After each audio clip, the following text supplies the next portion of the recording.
on the book, which is funny because when the first meeting I had with Jim and Dan, Bob Hacks about it, it was meant to be like an 80-page book.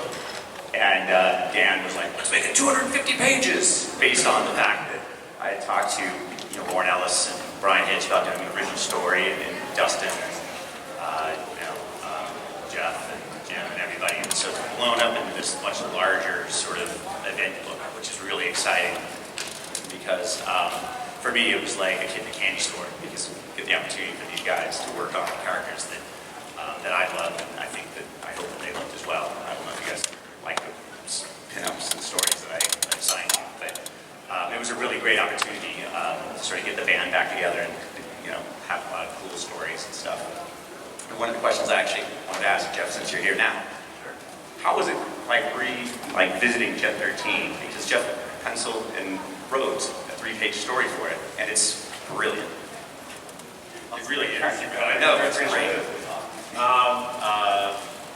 It's funny, I almost felt like, I'm trying to think, I think it was you that initially approached me, I'm pretty sure it wasn't. I don't think it was anybody else. Although that was a few months ago now that I'm realizing. Not too long ago. But it's funny because it literally, and this would not be the case with most things, that just because that would be Gen 13.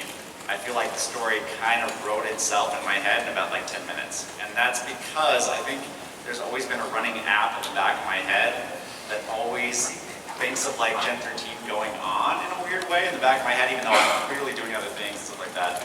The idea that somehow, like I always thought, and it's funny too, with each Gen 13 was rebooted a few times, and sometimes there were some different characters. But in my mind, Gen 13 was Scooby-Doo, in the sense that it's the same kids, the timeline moves on, they sometimes change their fashion, but they're the same age, and they kind of just keep existing, kind of, and they don't mature, and they don't, kind of like the Simpsons kids or something like that. Because like if you watch Simpsons now, like Bart will have a cell phone, but he clearly doesn't in the reruns that are on 20 years ago, so it makes no sense. So the idea being that like, that it kind of appeared in my head almost instantly was, what if Gen 13 were the exact same age and they just exist now, and what sort of gags would kind of ensue? And I'm like, oh, grunge would probably be on Tinder and stuff like that, getting in trouble with like Roxy when all his like matches pops up and she's holding his phone. I just started thinking of all these things, and in a way I was kind of pushing it to try to think of everything that's like really of the moment. And that's kind of also a self-effacing gag in a way because, we named the character Grunge because grunge music was big. That's like, we so pigeonholed ourselves. I was like, let me purposefully do that again and but I be aware of it, like winking to the audience, so grunge is like a man bun. It's just silly because it's like he would do that now because it would so perfectly stamp where he is in time. So then in another 20 years you go, oh, it's so like of the moment, But I thought that'd be kind of funny. So like I said, it pretty much wrote itself in like the moment, sort of thing, if anything, I had too many gags to cram in 3 pages. I think it took so long getting the pages to the bend because I was literally crowbarring extra panels in to try to get every gag.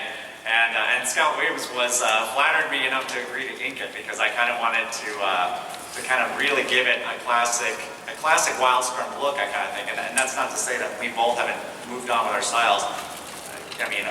Both Scott's inking style and my drawing style have moved on since the 90s.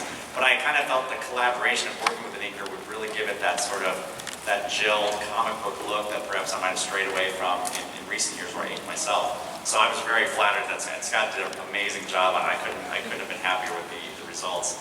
And I can't wait for you guys to see the whole thing kind of in its final form. It's beautiful. The slideshow, there's some different stories in art that'll be popping up. As I mentioned, Warren Ellis, Brian Hitch, and Paul Neary and Laura Martin actually contributed their first Authority story in 17 years, I think. And that was it was funny talking to Brian Hitch about it. He just would go on and talk about, how amazing that run was and how productive and how it's just like a